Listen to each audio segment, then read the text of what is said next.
They laughed when my son said he invited me out of pity. But the part that shattered me? He meant it. I wasn't at that dinner as a guest. I was their bank account, their background character. And I realized I had raised people who no longer saw me as a person. It took one shattered pie dish and a frozen account to wake me up and rewrite the ending of my story. If you've ever felt erased by the family you gave everything to, stay. I'll show you how I went from being their burden to reclaiming every ounce of my dignity. When I froze the joint account, my son stormed into the bank yelling. I stood up, looked him in the eyes, and said, "You assumed my love was free. Don't wait for a shattered heart to find your voice. Watch this before pity becomes your permanent place at the table."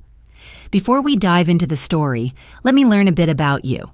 If you're a charming lady, please leave the number 1 in the comments, and if you're a dashing gentleman, leave the number 2. This way, I can send you a special greeting. Now, let's start the story together. Their laughter drowned my voice, but his words sliced deeper.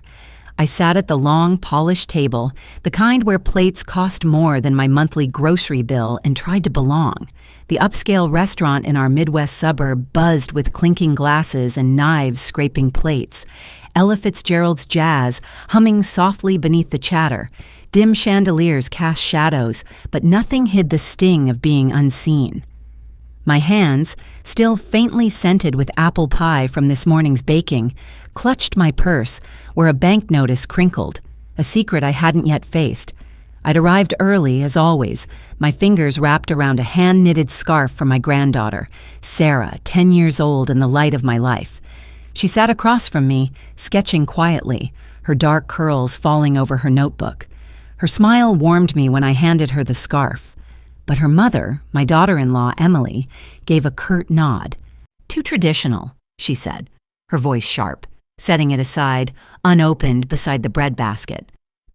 I forced a smile, my lips tight, and tucked my hands under the table, where they couldn't betray my hurt.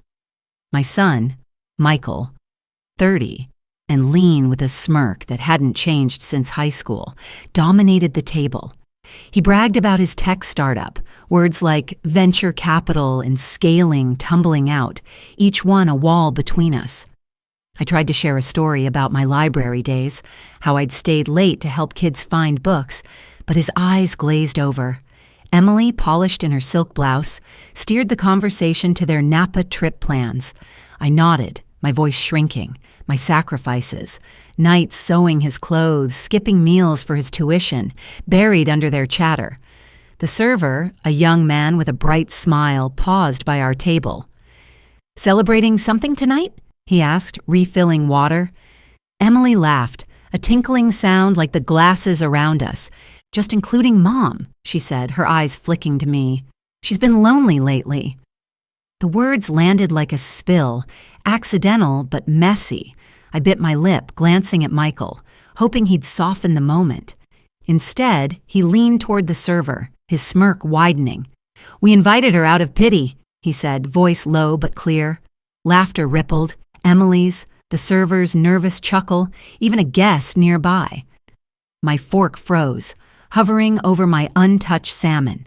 My heart cracked, a silent fracture.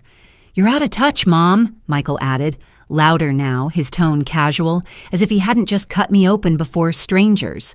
The table moved on, their voices rising, plates clinking, but I was a ghost, my presence fading into the jazz's melancholy notes. Sarah's eyes met mine, wide and searching.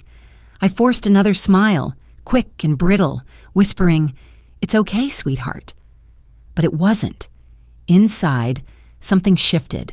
Not loud, not dramatic, just a clean snap in the quiet center of my chest. Kindness doesn't owe silence, I thought, my fingers tightening on my purse. As I clutched it, a bank notice inside slipped slightly, its edge catching my eye. I hadn't looked at it closely. Just a routine statement for the joint account I'd kept with Michael since his college days. Now, its presence felt heavier, a hint of his financial dependence I hadn't questioned. My hands trembled, not from fear, but from a spark I couldn't name. I'd spent decades building a life for him, for them, and here I was, reduced to a punchline over truffle-dusted potatoes. The server returned with the bill, placing it near Michael. Whispers floated. Emily's soft, "She can't afford this place." And Michael's murmured agreement. My pulse quickened. I reached for the bill, my movements deliberate, and slid my card inside. "My treat," I said, my voice steady, meeting their stunned gazes. Emily's lips parted.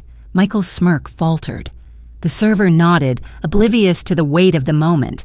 I defied their fixed income assumptions, reclaiming a shred of dignity, my hands no longer shaking. Sarah watched me, her pencil still. I wanted her to see a grandmother who wasn't invisible, who wasn't just pity. My son's stress, I realized, wasn't just work. It was the startup. Failing, dragging him down, making him cruel. Emily's coldness was her shield, controlling a family she'd curated like a magazine spread. But Sarah's quiet loyalty, her eyes holding mine, was my anchor, a reminder of why I'd fought so hard. I reached into my purse again, my fingers brushing the bank notice. Instead, I pulled out a folded letter, one I'd written weeks ago when their distance first cut too deep. My heart pounded as I placed it by Michael's wine glass, its edges stark against the white tablecloth. "For you," I said, my voice low but firm. His brow furrowed. Emily glanced over, curious. Sarah tilted her head.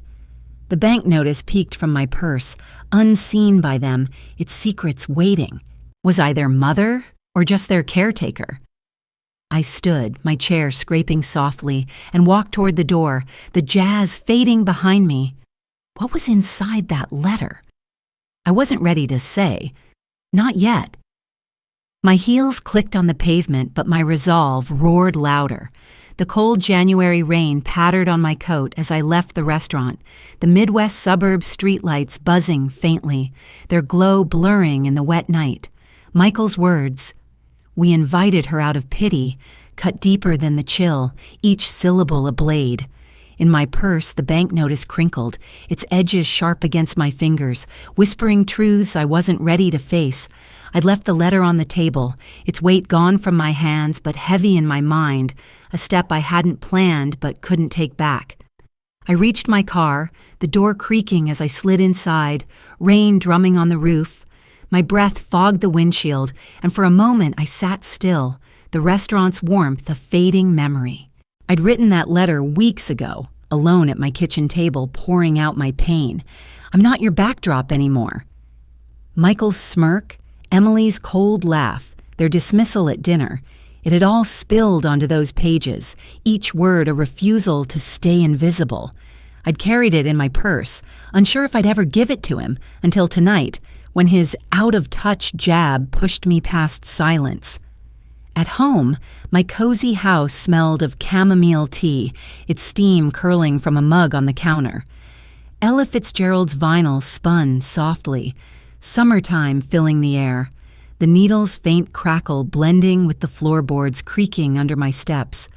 I sank into my armchair, the worn fabric familiar, and sipped the tea, its warmth steadying my trembling hands. The memory of my library career surfaced, shelving books late into the night, saving every penny for Michael's school supplies, his dreams always before mine. I thought of my early marriage to Tom, how we'd danced to jazz in our tiny apartment, his laughter bright before his mother's death in 2005 dimmed him, his grief pulling us apart. Those years of sacrifice, of love, felt like relics now, dusted over by Michael's betrayal. Sarah's whispered, "I love you" from dinner anchored me, her wide eyes a beacon in the fog of hurt. I vowed she'd see a grandmother who stood tall, not one diminished by pity. Her loyalty, unlike Michael's scorn or Emily's control, was a light I clung to. I set the mug down, the porcelain clinking softly, and pulled my purse closer. The bank notice, a routine statement for the joint account I'd kept with Michael since his college days, caught my eye again. I hadn't questioned it before, but tonight its presence nagged, a hint of his financial stress, his startup's collapse maybe, lurking beneath his cruelty. My fingers brushed the notice, then froze as my phone buzzed, a text glowing on the screen. He's hiding something. Call me. It was Laura, my daughter, her words stark after her silence at dinner. My heart skipped. Why was she reaching out now? I stood, the floorboards creaking again, and paced to the window, rain streaking the glass. Laura's text was a jolt, her sudden outreach a puzzle. She'd been distant, her presence at dinner overshadowed by Michael's dominance, her eyes avoiding mine. Was she breaking ranks? I clutched the phone, my thumb hovering over her number, but hesitated. The letter's copy lay on my coffee table, its words a mirror to my pain. I love you, but I'm done begging. I reread it, my voice a whisper. I'm done. The words felt final, a line drawn in the sand. Love doesn't mean erasure, I thought, my gaze falling on the bank notice. Michael's startup, his stress. It was tied to that account, I was sure. I decided to investigate, to uncover what he was hiding, what Laura might know. The vinyl spun on, Ella's voice a steady hum, but my mind raced. Laura's text hinted at secrets, her guilt perhaps stirring after years of misunderstanding, thinking I favored Michael. Sarah's I love you echoed, a promise to fight for her, for myself. Michael's financial stress, hinted at by the notice, loomed larger now, his pity comment a mask for his own failures. I set the letter down, the paper rustling, and picked up the notice, its numbers blurring in the lamplight. My anger sparked, a flame kindled by hurt, refusing to let me stay invisible. Did I raise them, or did they erase me? I glanced at my phone, Laura's text glowing like a beacon. What was Michael hiding, and why was she reaching out now? I exhaled, the rain falling harder, its rhythm urging me forward. My apple pie hit the ground, like my heart. The charcoal crackled in the backyard of Michael's modern townhome, the Midwest suburb alive with the hum of his 30th birthday BBQ. Mason jars clinked, kids' laughter echoed, and Ella Fitzgerald's "Summertime" drifted faintly through speakers, its warmth mocking the sting in my eyes from the smoke and from their indifference. I stood clutching the pie dish, its warmth fading, my hope fraying. A locked drawer in Tom's desk nagged at my thoughts, promising answers I wasn't sure I wanted. But tonight, it was Michael's cruelty that cut deepest. I'd arrived with the apple pie, Michael's favorite since he was a boy, hoping its familiar scent would bridge the gap widened by his pity comment at the restaurant. Emily, my daughter-in-law, met me at the door, her silk dress pristine, her smile tight. "We ordered a cake," she snapped, banishing the pie to the garage fridge, its door slamming with a thud. I swallowed my hurt, my lips forcing a smile, and stepped into the crowd, the chatter loud but empty. I was a guest here, not family, not mom. Michael, lean and tense, stood by the grill, his arrogance masking the stress of his failing startup. "Mom, you're out of touch," he scoffed when I mentioned the library's new story hour, his voice loud enough to turn heads. Laura, my daughter, hovered nearby, her eyes averted, her silence heavy. She'd always thought I favored Michael, a misunderstanding rooted in childhood when I worked extra shifts for his school fees. I wanted to reach for her, to explain, but her crossed arms held me at bay. Tom, my husband, sipped a beer in the corner, his gaze distant, lost in the grief that had shadowed him since his mother's death years ago. I was alone in this sea of faces, my role as mother splintering. Sarah, my 10-year-old granddaughter, tugged my hand, her curls bouncing. "You're my hero, Grandma," she whispered, pulling me toward the yard. We swayed briefly to Ella's music, her giggle a lifeline, her warmth easing the ache. I caught Tom's eye, hoping for a spark of connection, but he looked away, the bottle in his hand a shield. My chest tightened, the smoke stinging more than my eyes. I set the pie dish down, its ceramic cool now, and moved toward the drink table, needing air. Then I heard Michael's voice, sharp on his phone behind the patio. "She needs to sign over the house soon," he said, his tone urgent. the startup sinking. My breath caught.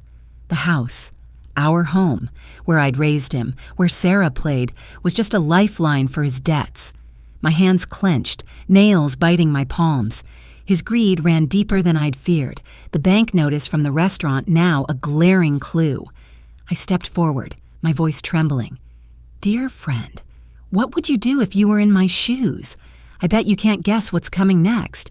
But before we go any further, drop a 5 in the comments if you're still with me, because what happens next might just leave you speechless. Michael, what are you saying? He spun, phone dropping, his face hardening. The crowd hushed, mason jars pausing mid-clink. You're just a burden, he shouted, his voice slicing through the music. Before I could speak, he grabbed the pie dish from the table, its foil glinting, and tossed it to the ground. The crust splattered, apples smearing across the grass, the dish cracking with a sickening snap. Guests gasped, their murmurs a low hum. Sarah's eyes widened, her hand gripping mine. Laura froze, her face pale. Emily's lips parted, but she said nothing. Tom lowered his beer, his gaze flickering to me, but he stayed silent. My heart splintered, raw betrayal flooding in. I stood frozen, the smoke curling around me, Ella's voice a distant echo. You don't get it, do you? Michael sneered. Quieter now, but the damage was done. You're holding me back. I wanted to scream, to tell him of the nights I went hungry for him, the dreams I buried, but my throat closed. Love shouldn't cost this much, I thought, my eyes burning. I turned, my steps unsteady, Sarah's hand anchoring me. The crowd's whispers followed, but I didn't look back. I'd been their bank, their cook, their mother, but tonight I was no one. As I reached the patio door, Laura slipped a folded note into my hand, her fingers trembling. I was wrong about you, it read. Let's talk. My pulse quickened. Her silence at dinner, her belief I favored Michael, it was shifting, her guilt breaking through. Why was she apologizing now? Sarah squeezed my hand, her voice small. You're not a burden, Grandma.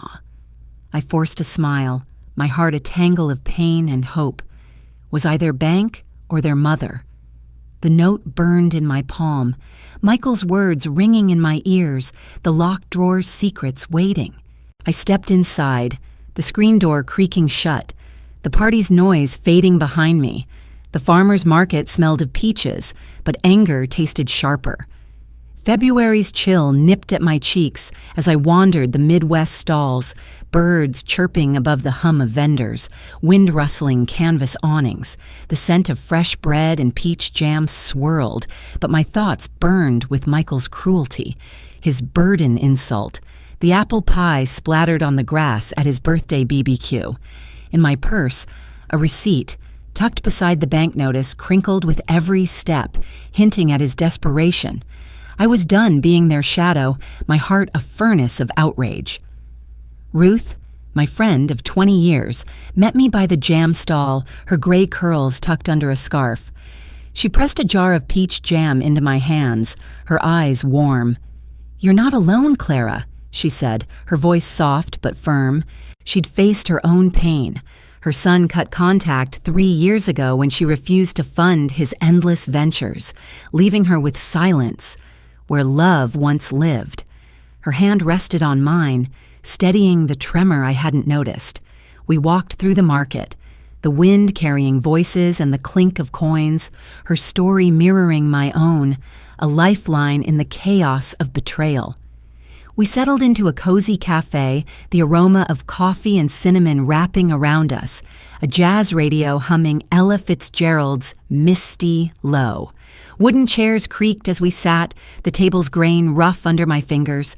I vented my fury, my voice rising. He called me a burden, Ruth, threw my pie like it was nothing. The memory of Michael's sneer, the crowd's gasps, seared me. Laura's note, I was wrong, sat heavy in my pocket, but it was Michael's phone call, demanding my house for his startup, that fueled my rage. He's hiding something, I said, my cup clinking against the saucer. Ruth leaned in, her gaze sharp. Find it. Protect yourself, Clara." Her words lit a spark, my anger no longer a wound but a weapon. Later, I volunteered at the library, reading Charlotte's Web to a circle of kids, their eyes wide. A boy, no older than 7, tugged my sleeve. "You're like my grandma," he said, his grin sparking pride. I wasn't just Michael's burden, Emily's nuisance, or Laura's misunderstanding. I was more. Back home, I opened my journal, the pen scratching as I wrote, "I'm more than their shadow." The words felt like a vow, my heart steady despite the storm. I reached for my purse, needing to sort through the clutter of my thoughts, when a receipt slipped out, fluttering to the floor.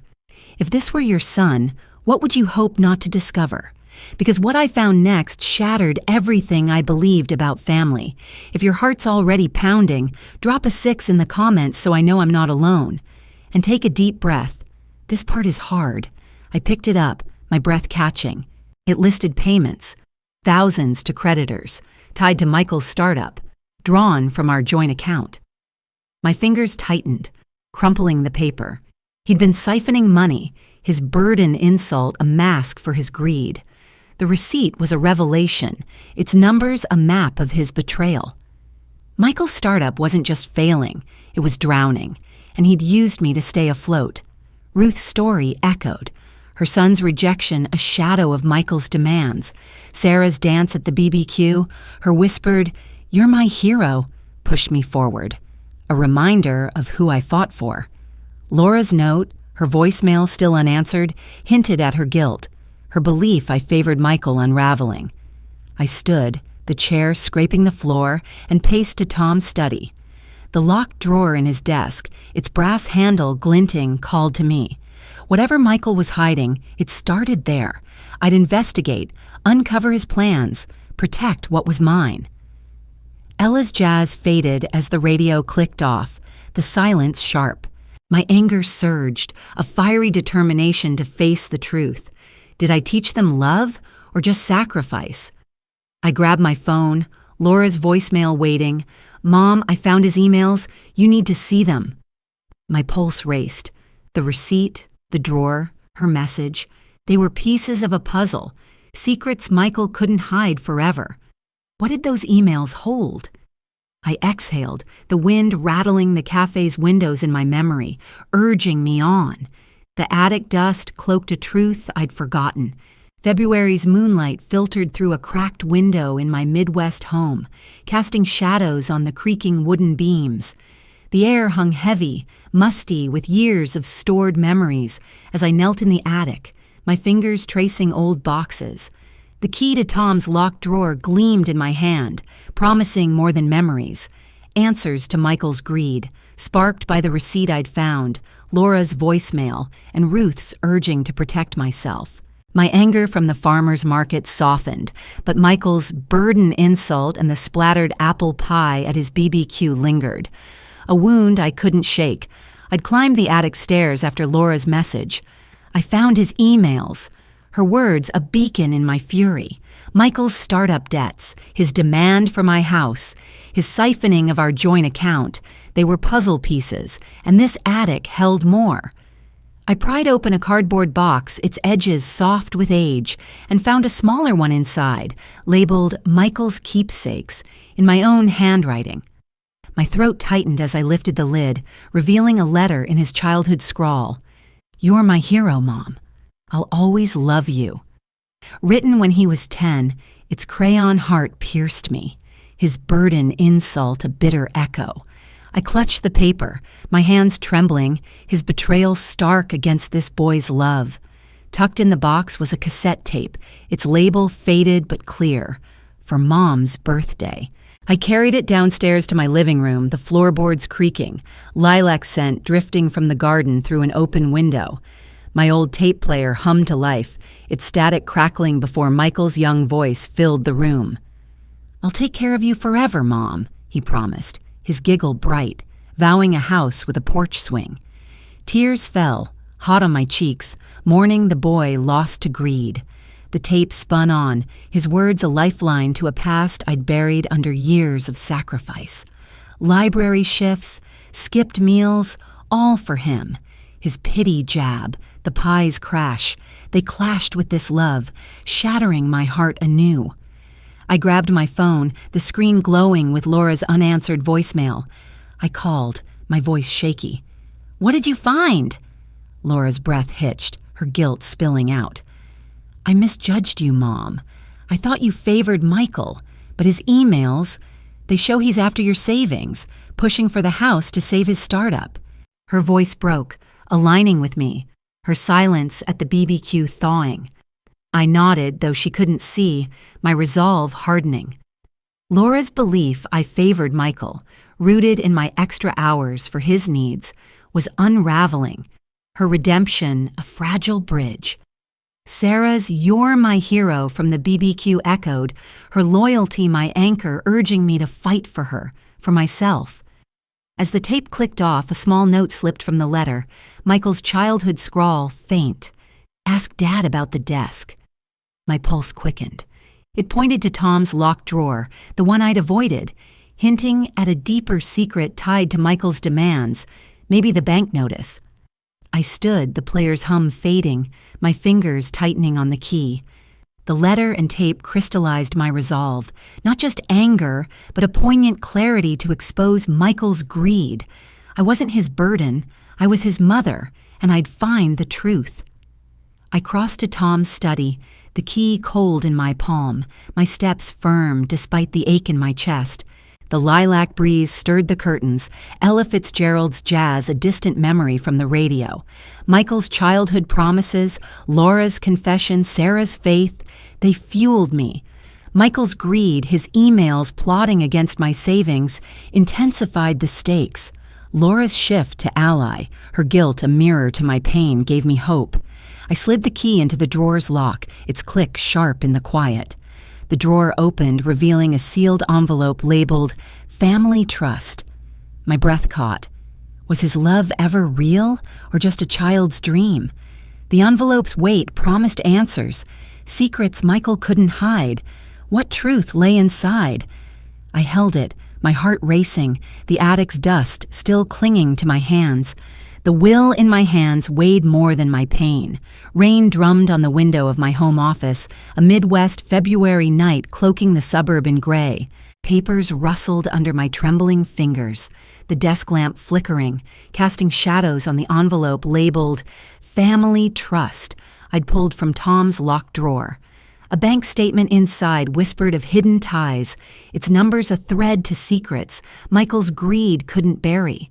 The childhood letter, his voice on that tape, "You're my hero, Mom," still echoed, their warmth clashing with his burden insult and the splattered pie, driving me to this moment.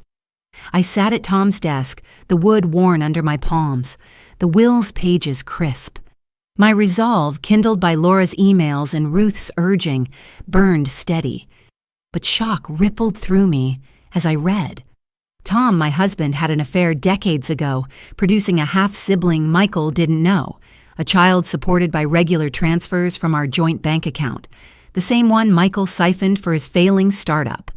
Tom's grief over his mother's death in 2005, the weight that distanced him, had hidden this truth, his silence a wall between us. My throat tightened. Michael's financial manipulation, his pity jab, his house demands, now layered with this betrayal. I wasn't just his bank. I was a stranger in my own family. I drove to Janelle's law office, the rain slick on my windshield, wipers thumping. Her office smelled of ink and coffee, leather chairs squeaking as I sat, soft jazz humming from a radio, Ella Fitzgerald's Blue Skies, a faint irony. Janelle, 48, her dark hair pulled back, leaned forward, her eyes kind but sharp. "What's this, Clara?" she asked, taking the will. I explained, my voice low, the affair, the half-sibling, the account. She shared her own loss. Her mother died young, leaving no legacy but lessons of strength. "Make this yours," she said, proposing I redirect the account's funds to a scholarship and Sarah's education, cutting Michael's access. Her words, shaped by her own maternal void, steadied me. I nodded, my fingers tracing the chair's arm, resolve solidifying. I called Tom from the office, the phone's dial tone sharp. "What's in the drawer, Tom?" I asked, my voice firm. He was evasive, his tone tense. "We'll talk soon," he said, hinting at guilt, his silence louder than the rain outside. I hung up, my pulse quickening. The bank statement tucked in the will showed regular transfers to an unknown account, likely for the half-sibling, confirming Michael's secret withdrawals, his greed entwined with Tom's hidden past. My anger at Michael's pie-tossing, his leech sneer, transformed into purposeful defiance. I wasn't their burden. I was their mother, and this was my fight. Janelle spread papers before me, the pen's weight cool in my hand. "You're sure?" she asked, her gaze searching. I thought of Sarah, her "you're my hero" at the BBQ, her future worth protecting. Laura's confession, her shift from silence to ally, gave me strength. Michael's emails plotting my savings fueled my resolve. Tom's affair, his grief, redrew our family's lines, but I'd draw my own now. I signed, the pen scratching, freezing the joint account, cutting Michael's access. "It's my legacy now," I told Janelle, my heart steady, the jazz a quiet pulse. The funds would flow to a scholarship, to Sarah's dreams, not Michael's debts. The rain eased as I drove home, the wipers slowing, but my mind raced. Tom's subplot, his hidden affair, deepened with his evasion, tied to his mother's loss. Michael's greed, his bank transfers escalated the stakes, his betrayal a mirror to Tom's. Janelle's maternal loss paralleled my fight, her compassion a guide. Sarah's future, my motivation, shone bright. Did I build a family or a lie? I pulled into my driveway, the house dark, but headlights followed. Tom stepped out, clutching the will's copy, his face taut. "Why didn't you tell me about this?" he demanded, his voice raw. What did he know? I stood, the rain a faint drizzle, my resolve unyielding, the truth waiting. His hands tore my past, but my heart stood firm. March sunlight streamed into my cozy Midwest living room. Ella Fitzgerald's jazz warming the air, a lilac breeze drifting from the garden. I sat on the couch, a photo album open on the coffee table, its pages worn from years of love. The will's secret, Tom's affair, Michael's half-sibling, the frozen bank account, fueled a fire they couldn't douse, my resolve forged by Michael's burden insult and the childhood letters echo. I was no longer their shadow, but today, my son would test that truth. Sarah, my 10-year-old granddaughter, curled beside me, flipping through the album, her fingers tracing a photo of Michael as a boy, grinning at a county fair. "Why's Daddy so mad, Grandma?" she asked, her voice small. I held her close, jazz soothing us, promising to protect these memories. "He's lost his way, sweetheart," I said, my throat tight. Sarah's loyalty my anchor. Michael's pie-tossing at his BBQ, his pity jab at the restaurant, lingered like smoke, but the will's weight, Laura's emails, and Ruth's strength pushed me forward. I vowed Sarah would know a grandmother who stood tall. The front door slammed, footsteps heavy. Michael stormed in, his face flushed, eyes wild with rage. "You froze the account?" he shouted, his voice slicing through Ella's melody. "You're nothing!" Before I could speak, he snatched the album, its leather creaking in his grip. Sarah gasped, her eyes wide. With a snarl, he ripped it, photos scattering across the floor, Michael's first birthday, our camping trip, Sarah's baby shoes, torn like paper. The sound of tearing pages cracked the air, sharper than my breaking heart. I stood, my hands clenched, his burden insult reborn in this deliberate destruction. Sarah's breath hitched, her hand clutching mine. Michael's startup debt, his greed drove this cruelty, but it wouldn't break me. I stepped forward, my voice steady. "You broke my past, but not me." I knelt, gathering the torn photos, each fragment a piece of my legacy I'd rebuild. Michael's chest heaved, his fury spent, but he didn't meet my eyes. "You'll regret this," he muttered, storming out, the door rattling shut. Sarah hugged me, her warmth a shield. I smoothed her curls, whispering, "We'll fix it, sweetheart." My resolve hardened, fierce determination replacing anger, catalyzed by his disrespect. I wasn't his burden. I was his mother, and I'd face his next move. At the church potluck, the aroma of fried chicken and cornbread filled the hall, dishes clattering, wind whistling through open windows. Ruth pulled me to a table, her eyes bright. "My son called," she said, her voice soft. "He apologized, wants to visit." Her joy, born from her own estrangement, mirrored my fight. "You're showing them how, Clara," she added, squeezing my hand. Tom sat nearby, quieter, his beer untouched. "I hid the truth too long," he admitted, his voice low, the will's secret, his affair weighing heavy. His guilt stirred, a crack in his distance. But my focus was Michael's greed, Laura's alliance, Sarah's future. Ruth leaned in, her voice dropping. "I overheard a call at the kitchen," she said, glancing around. Michael was talking about a plan for the BBQ. My pulse quickened, the torn album's sting fresh. His plan hinted at a desperate countermove, tied to his debts, the will, maybe the half-sibling. I nodded, the wind's whistle sharp, dishes clinking around us. Michael's destruction, his nothing shout, escalated his cruelty, evoking a fire in me. Laura's emails, Sarah's "You're my hero," Ruth's support. They were my armor. Tom's confession, his grief over his mother's loss, deepened his subplot. But my fight was now. Did I lose him or find my strength? I gathered the last photo, a faded shot of Michael and me, laughing, its edges torn but whole. The potluck's chatter faded, Ella's jazz a distant hum in my memory. Ruth's warning rang clear. He's planning something at the BBQ. What was his next move? I stood, my steps firm, the wind carrying my resolve, ready to face whatever Michael schemed. The bank's glass doors reflected a woman they couldn't break. March rain streaked the Midwest suburb streets, but inside the bank, fluorescent lights buzzed, the scent of ink and paper sharp. Clocks ticked softly, each second a pulse in my resolve. The will's secret. Tom's affair, Michael's half-sibling, the joint account's hidden transfers, was my shield, its truth demanding a reckoning. Michael's burden insult, his torn photo album, his greed, they fueled my stand, my heart unyielding after years of being their shadow. I sat across from Janelle, my lawyer, her desk cluttered with papers, the leather chair squeaking as I shifted. Her calm gaze, shaped by her mother's early death, steadied me. "We're finalizing the freeze," she said, her voice warm, sliding documents toward me. "The funds go to a scholarship and Sarah's education. Your legacy, Clara." I nodded, my fingers tracing the paper's edge, the will's weight still heavy in my mind. Michael's pity jab, his pie-tossing, the childhood letter's promise, they clashed.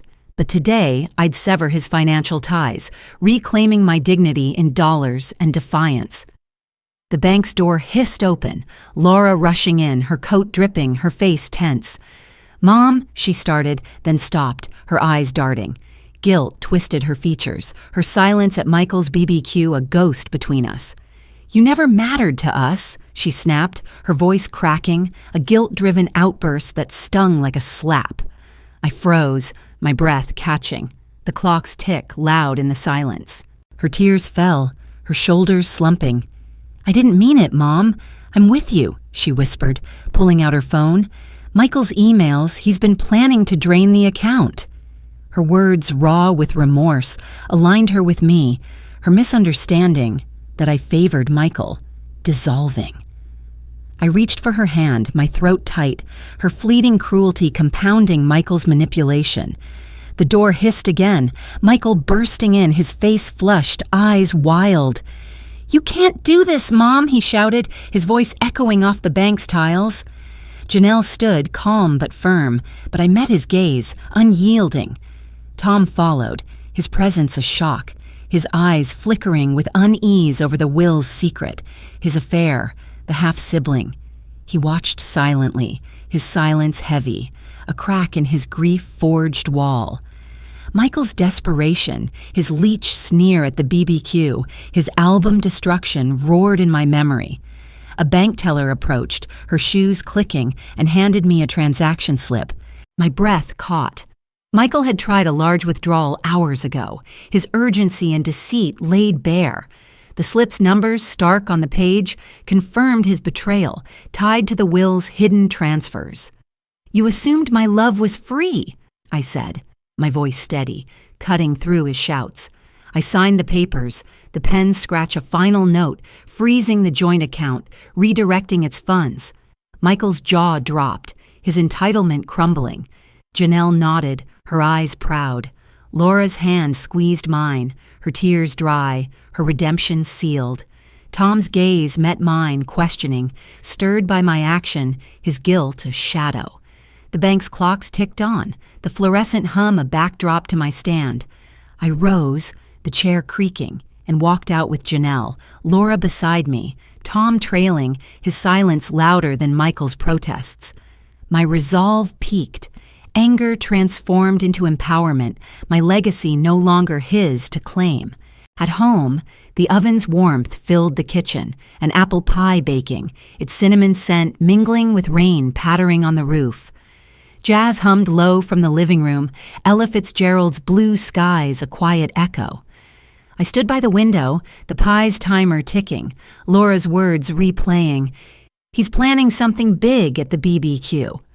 My pulse quickened, Ruth's warning about Michael's call at the potluck now urgent. Michael's desperation, his transaction attempt, escalated his greed, a threat tied to the will's half-sibling. Laura's guilt, her insult and remorse marked her redemption, driven by her past misunderstanding. Tom's presence at the bank, his awakening, hinted at his guilt over the affair. Janelle's maternal loss reinforced my legacy, Sarah's future my North Star. Was my love a gift or their right? I turned, the rain's patter fading, Laura's whisper a call to brace for Michael's scheme. What was he planning now? The BBQ smoke hid nothing but their shame. Charcoal crackled in Michael's townhome backyard, the Midwest suburb alive with Sarah's 10th birthday celebration. Mason jars clinked, kids laughed, and Ella Fitzgerald's cheek-to-cheek floated through speakers, its rhythm a pulse beneath the hum of tension. March sunlight warmed my skin, but the will's secret, Tom's affair, Michael's half-sibling, was mine to wield, its truth a blade honed by Michael's pity jab, his pie-tossing, his album's wreckage. I stood unyielding, empowered, ready to silence their lies. I arrived with Anne of Green Gables for Sarah, her eyes lighting up as she hugged me tight. "Dance with me, Grandma," she chirped, pulling me to the grass. Our steps were light, swaying to Ella's jazz, her giggles a balm to my scars. Emily, my daughter-in-law, watched from the patio, her silk dress catching the breeze. "Nice gesture," she muttered, her tone thawing, a reluctant crack in her coldness. I smiled, my heart steady, her softening unnerved by my presence. Laura stood close, her hand brushing mine. "I'm here, Mom," she whispered, her redemption complete, her guilt from the bank's outburst. "You never mattered." Now a bridge between us. Tom, his face etched with guilt over the will, stepped nearer. "I see you now," he said, his voice low, his awakening a weight lifted. Ruth and Janelle, my friend and lawyer, watched from a table, their nods bolstering me. Ruth's potluck warning and Janelle's legacy vision, my armor. Michael prowled by the grill, his eyes darting, cornered by the frozen bank account. His startup's collapse, his plan, Ruth overheard, hung heavy. The crowd chatted, unaware of the storm brewing. Sarah ran off to play, leaving me by the drink table, mason jars cool under my fingers. Then Michael's voice cut through, sharp and vicious. "You're nothing but a leech," he shouted, pointing at me, expecting guest support. The crowd hushed, jars pausing mid-clink, Ella's jazz a faint pulse. His burden insult, his album's destruction roared back, this new cruelty a desperate lash, evoking gasps. My heart thudded, but I stood tall, their shame laid bare. Sarah darted to me, her face pale, slipping a crumpled note into my hand. "I found it in Daddy's coat," she whispered, her eyes wide. I unfolded it, my pulse racing. "Meet Lawyer Ree, trust." Michael's plan to contest the will, to claw back the funds, fueled my urgency. I glanced at Laura, her nod firm, then at Tom, his jaw tight. Ruth's eyes met mine, steady. Janelle's calm, affirming my legacy. The note was Michael's undoing, his greed unraveling before the crowd. I stepped to the microphone by the speaker, its hum sharp, my hand steady despite the weight of the will in my pocket. "I'm your mother, not your bank," I declared, my voice clear, cutting through the charcoal's crackle. I read the will aloud, revealing Tom's affair, Michael's half-sibling, the account's secret transfers. "This family isn't what you thought," I said, holding Michael's gaze. Guests gasped, their murmurs a low hum. Michael slumped, his defiance crumbling, his leech shout a hollow echo. Emily's face paled, her hand on her glass trembling.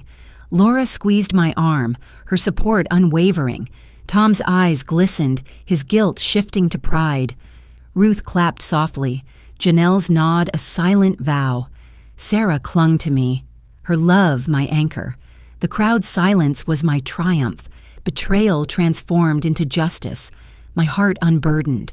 The jazz played on, Ella's voice a soft thread, the charcoal's crackle fading. Michael's greed, his note scheme, collapsed under the will's truth. Laura's redemption, her stand beside me, shone bright. Tom's guilt, his affair, gave way to support. Emily's softening a faint hope. Ruth and Janelle affirmed my legacy, Sarah's loyalty my light. Did I break them or free us all? I stepped back, the mic's hum quieting, Sarah tugging my sleeve.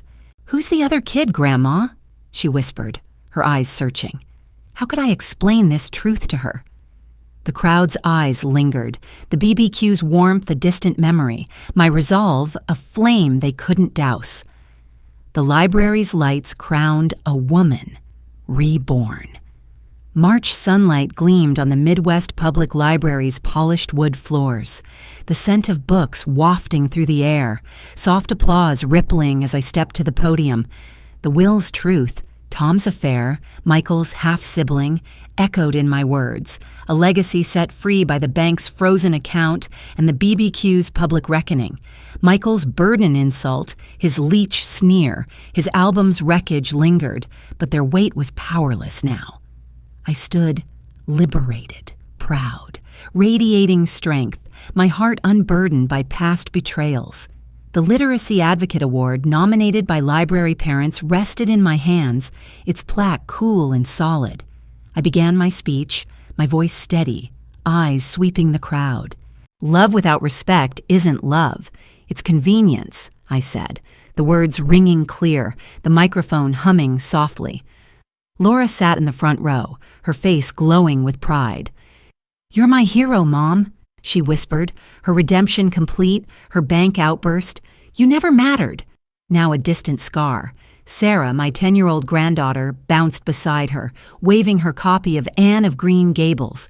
"Mine too," she chirped, her cheer a spark in my chest. Ruth, my friend, clapped, her beam wide, her own son's recent call a mirror to my triumph. Janelle, my lawyer, nodded, her smile reflecting her mother's lost legacy, affirming mine. The crowd, parents and kids, leaned in, their applause a warm wave.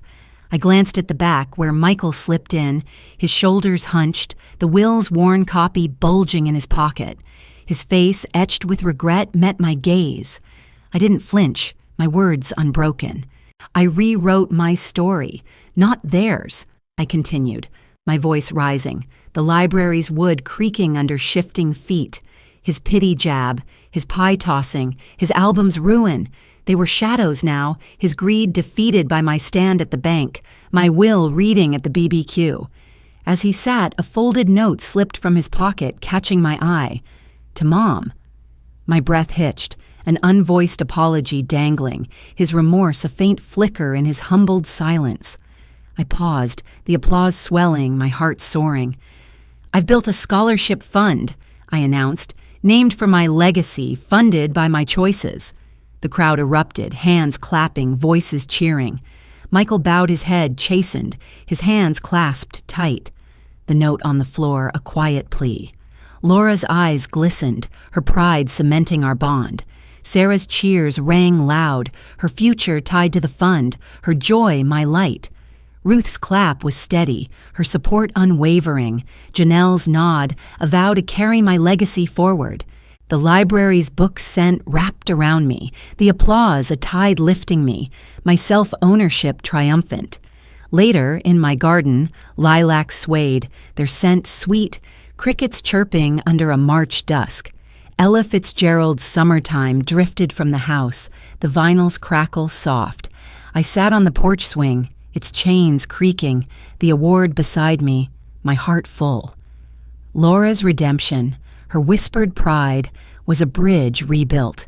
Michael's note, his silent regret, began his slow amends, his greed no match for my truth. Ruth's triumph, Janelle's affirmation reinforced my legacy, Sarah's laughter its heart. Tom's support at the BBQ, Emily's softening, wove a new family, redefined by choice. Was I ever invisible, or just unseen by them?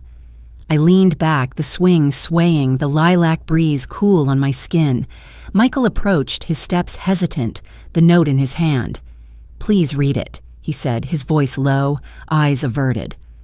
The crickets paused, Ella's jazz a faint hum, the garden still. My fingers brushed the paper, my heart steady but curious. Would I open it? The question hung, the night's quiet a canvas for what came next, my legacy no longer theirs to dim. The ring in my palm held years, but I held my future. March lamplight warmed my cozy Midwest living room, Ella Fitzgerald's jazz humming low, the scent of apple pie cooling on the counter, mingling with lilac breeze from the garden. Floorboards creaked softly under my steps, each one a note in my newfound peace. The lilac tree outside, planted as my new roots, stood firm, not theirs, its growth a mirror to my own. Michael's burden insult, his leech, sneer, his album's wreckage, they stung once, but now, after the bank stand and the BBQ's truth, I was free, forgiving for my own serenity, my identity reclaimed. Sarah curled beside me on the couch, her head on my lap, Anne of Green Gables open in her hands. Her dark curls spilled over the pages as she read aloud, her voice soft but sure. "Is Daddy better now?" she asked, pausing, her eyes searching mine. I smoothed her hair, my heart full. "He's trying, sweetheart," I said gently, my voice a steady thread.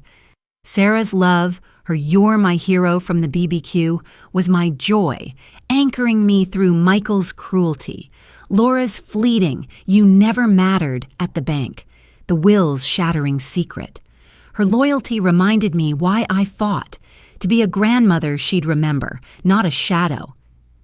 At the church potluck, the aroma of fried chicken and cornbread filled the hall, spoons clinking, chatter lively. Tom held my hand, his grip firm, his eyes clear. "I see you truly," he said, his voice warm, his guilt over the Will's affair, Michael's half-sibling, eased by my strength.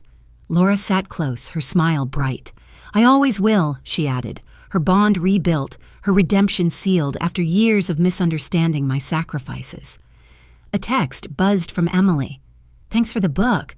A small olive branch, her coldness thawing minimally, a civil distance I accepted. Ruth's laughter rang nearby, her son's call a shared triumph, her nod affirming my path. The potluck's clatter, the warmth of hands clasped, wove a family redefined, not by obligation but choice. Back home, the doorbell chimed, sharp against Ella's jazz. Michael stood on the porch, head low, his shoulders slumped. "I assumed you'd always stay, no matter what," he said, his voice barely above a whisper, his remorse a faint light in his eyes, his pity jab, the pie's crash, the album's ruin. They lingered, but his note at the library, his bowed head, signaled a slow amends. I pulled my mother's heirloom ring from my pocket, its gold worn, heavy with memory. Her strength? My own. Sarah, watching from the couch, pointed to a photo on my shelf, one I'd missed in the album's wreckage. Michael as a boy, smiling at me, his grin pure. My heart softened, but my resolve held firm, the photo a reminder, not a chain. "Keep it," I said, handing Michael the ring, my voice steady. "It's yours now." His fingers closed around it, his eyes glistening, a silent promise to try. I turned to a box by the door, filled with his childhood toys, trucks, puzzles, gathered for the church's donation. I lifted it, the cardboard rustling, my heart light. The toys, like the ring, were his past, not my burden. Closure settled, serene and complete. The jazz a gentle hum. I was forgiving, not for him, but for me, my soul freed from resentment's weight. The floorboards creaked as I walked Michael to the door, Sarah trailing, her book clutched tight. His greed, tied to his startup's debts, was his to carry now, his visit a step toward redemption. Laura's closeness, Tom's support, solidified our redefined family. Emily's text, a faint bridge. Ruth's triumph, Janelle's legacy, nod at the library, echoed my own.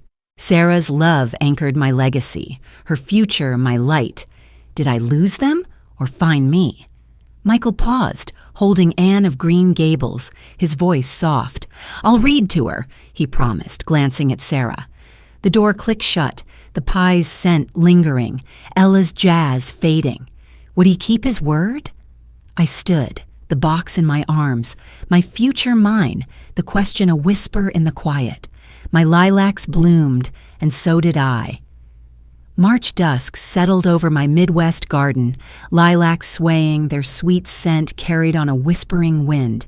Crickets sang, a soft chorus beneath Ella Fitzgerald's "Summertime" drifting from the house, the vinyl's gentle crackle a heartbeat in the quiet. The will's truth, Tom's affair, Michael's half-sibling, had set me free, my legacy my own, no longer shadowed by their needs. I stood whole, centered, at peace, my identity reclaimed after months of battle. I knelt by the lilac tree, its roots deep, my hands in the soil with Sarah, my 10-year-old granddaughter. "You're strong, Grandma," she said, her fingers caked with earth, her smile bright. I smiled back, my heart full. "So are you," I replied, our hands planting hope, her joy, the heart of my legacy. Michael's pity jab, his leech sneer, his album's wreckage, Laura's fleeting, "You never mattered." Their echoes were silent now, resolved by my bank stand, the BBQ's will reading, the library's speech. Sarah's love, her "you're my hero," anchored me, her future my light in a family redefined. At the library's story hour, children's laughter filled the air, book pages rustling as I read Charlotte's Web. Laura sat beside me, her presence warm. "You're our anchor, Mom," she said, her voice soft, our bond rebuilt, her redemption complete. Back home, Tom grilled chicken, the sizzle mingling with his warm smile, our connection renewed, his guilt over the will eased. Ruth visited, her pride clear, her son's reconciliation a shared joy. "You're the light," she said, nodding, her words a mirror to my peace. A photo arrived from Michael, him reading Anne of Green Gables to Sarah, a tentative step, his distance civil, his amends slow. Emily's text, "Thanks for the book," kept her apart, her civility a line I accepted. Their choices were theirs, mine was serenity. I walked to the mailbox, the gravel crunching, and found a letter from the scholarship fund, its paper crisp. My breath caught. The first recipient, a young girl inspired by my library readings, named for my legacy. The fund, built from the frozen account, tied my past to her future, a quiet twist that warmed my soul. I stood in the garden, the letter in hand, crickets chirping louder, the wind's whisper a caress. I opened my journal, the pen scratching softly. "I'm not their shadow, I'm me," I wrote, my words final, my legacy secure. Ruth's nod lingered, her voice echoing, "You're the light." I was whole, no longer defined by their needs, my peace a gift to myself. The lilac tree stood tall, its blooms vibrant, Ella's jazz a fading hum. Michael's amends, distant but hopeful, were his path. Laura's closeness, Tom's support redefined our family, love chosen, not owed. Emily's distance, Ruth's pride, the scholarship's reach affirmed my impact. Sarah's love my core. Was I theirs or always mine? I stood, the garden's earth firm beneath me, the letter's mention of a ceremony stirring a quiet question. Who would carry my name forward? The crickets sang on, the wind whispering, my heart full, the future a canvas I'd already begun to paint. My lilac tree bloomed under the March sky, its roots as deep as the peace I'd found, no longer a shadow in their story.